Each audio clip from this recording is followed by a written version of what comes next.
Hello my beautiful friend, it's King Gabriel here again, and I'm here for another impromptu video. This video is number 26 of the series, and it's about pressure versus stress. You know, you hear people shout out, at least in the Caribbean, you hear people say, pressure, things hard, and all of that stuff, right? That's the constant complaint that you hear. You know, things so hard, so much pressure. But if we really look at what pressure is, and we look at the world and understand it, we could also look at it and say, you know what? Pressure is pressure, but pressure don't have to be stress, right? Pressure don't have to be stress. It don't have to be a hard thing. It could be a challenge, yes, but that don't mean it have to be difficult really in our minds, right? And the saying that I want to start off with is this. Your world is like a giant pressure cooker, right? And when I say it's like a giant pressure cooker, what I mean by that is this. I don't know if you've ever experienced what a pressure cooker is, but it's this metal cooker that you basically lock the top of, right? And you put a weight on top of it. And the weight and the fact that the pot is locked, sealed, almost hermetically sealed in a sense, makes whatever is in that pot cook at extremely high temperatures, higher temperatures than if you didn't have that pressure on it, so that it cooks a lot quicker, right? And what I'm saying is the world is like a giant pressure cooker. If we think about it, and our goal is to be our fully realized selves, ourselves that are expressing only the soul qualities, only the divine qualities, then what better way to get there than to live the experience that carries you there in the quickest way possible? The quickest way possible is your life, right? If you think about it a little further, coal, for instance, it's formed in the earth when trees die and they stay under the earth for a while, and the wood forms under heat and pressure into coal after a while, right? And then that coal is just a chunk of basically dead wood or whatever. But with time and pressure, that coal gets tighter and tighter together, the molecules come together closer and closer, and the pressure has an effect on them to the point where that same coal that was once worthless and just a chunk of nothing, something that you give to bad children for Christmas, as they say, finally becomes a diamond, right?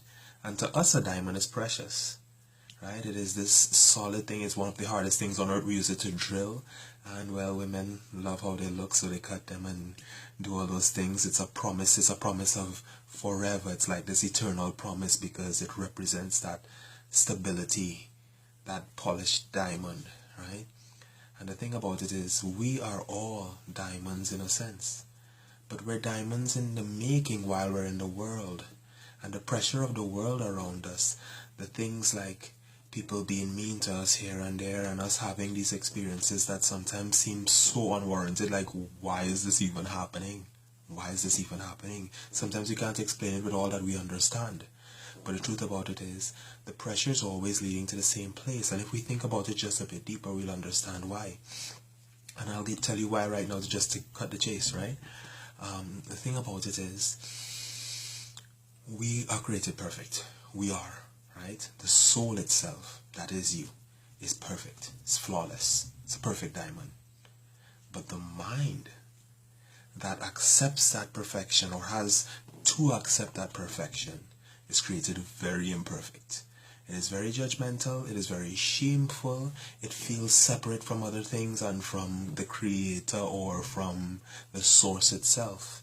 And in that feeling of separation and shame and guilt and all of these feelings that come up, that's what has to be corrected along the way. And so we get thrown into a little pressure cooker, right? And this is still dealing with the same theory that we're talking about of intention, purpose, and passion, and all of those things, and the force coming down as electricity, electromagnetic force, and separating into the magnetic force directly. That still applies. That hasn't changed. It's the same exact thing, right? But what happens is, the electrical impulses that pull us left and right, and show up in the form of people and our projections, they are there to guide us further towards accepting the stability of who we really are, or the stability of our soul, right? So yes, these things come, and they come hard, And it's a terrible day for the ego, because the ego is so triggered by these things. It is hurtful. It feels hurtful. And if we identify with the ego, then we feel like we're hurt as well. But it's not really us. That's not really us. That's the part of us that has to deal with that and has to be corrected. And it feels like if it's getting cut, it feels like if it's getting slashed. And we defend it sometimes. But that's natural. That's in human consciousness. That's what happens if you're in human consciousness. And so even though you may react and have harsh reactions to some of the situations, it is still important that you come back to center and realize, you know what? Even though that happened there, and that one time that happened, or that happened many times in some cases, you can still come back to center and realize, you know what? I haven't changed the fundamental nature of me. The thing that I am, the being that I am, is still the same. I am still linked to my source. I am still perfect, and I'm still correcting the mind to some degree to get to the point where I can feel my soul's qualities pouring through me, expressing through me, and feel the divine qualities coming from me to everything around me. Right? So all the things that we've projected outward show up to us in other people. All the situations around us, the things that rub us the wrong way. It doesn't rub us the wrong way by mistake. It rubs us the wrong way because that's the pressure of the environment working on us, right? To express the truth of our being in that environment, right? Because if that pressure was there, and think about it this way, to the coal, if the coal is conscious, by the way, because everything is consciousness, so let's talk about it that way.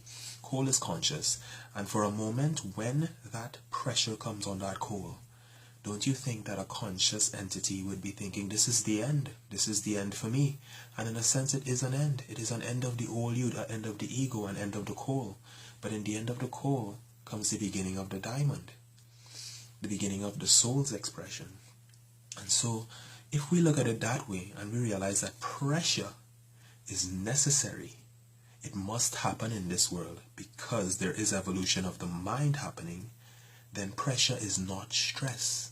Pressure is just pressure. Pressure is just the environment acting on us for us to move towards the goal which we set. It was our original intention.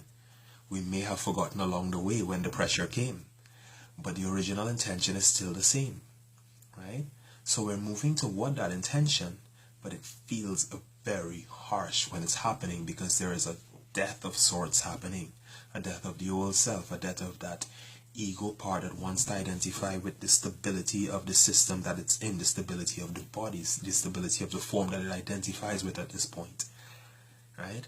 But if we're able to just allow the process to take place without, we could complain if we want, but without making it the end of the world, right?